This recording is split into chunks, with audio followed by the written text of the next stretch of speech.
But if you've got what you know, that focus, the target, and you got the toolbox, and you're still not getting what you want, it's because you got inner conflicts. That's the third pillar. You've got to resolve your inner conflicts. Because that, as I try to explain to you, 80% of success in anything is your psychology and 20% is the mechanics. So those inner conflicts are when you take 2 steps forward and you pull 3 steps back.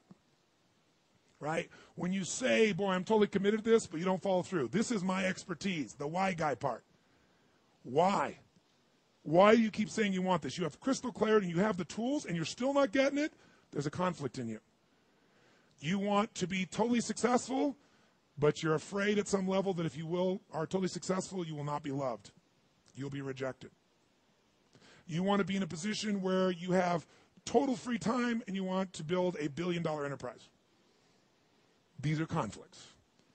You really, truly know you got the tools and talents to make this happen, but a part of you doesn't think you deserve to succeed because it's something you did at some point in your life or something you made up.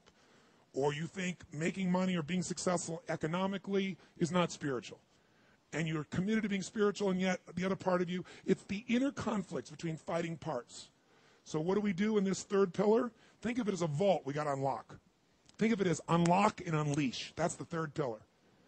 The way you unlock and unleash is you identify the conflicts. You get clear what they are. So you may have total clarity, even the tools, but how can you totally unleash and commit when you're being pulled in 2 different directions? You say, Tony, how do I solve that? There isn't one way. You've got to get clear about what's most important to you today, not what you think you should do based on an old blueprint, an old belief system, your parents, society, your friends. Otherwise, you'll succeed and not be fulfilled.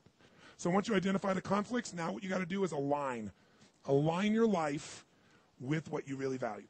Align your life with what is most important to you. And then once you are in a position where you're aligned, guess what you'll do? Take action. You won't even have to work at it. When everything's in alignment, there's nothing pulling you away, boom, you go for it.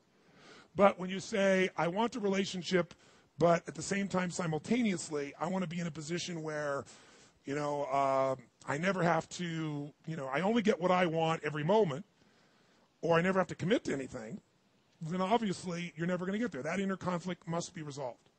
Once you align and you take action, guess what's going to happen? You're going to achieve. And once you achieve, you succeed. When you succeed, I'll tell you what you got to add to it. Celebrate, right? And then contribute. Pay it forward, if you will, as corny as that sounds. Remember the movie? Pay it forward. Don't pay it back. Take what you've got, what you've learned, and bring it to someone else. And if you bring it to someone else, it continues that cycle of fulfillment, of joy, of meaning in your life. Everything works.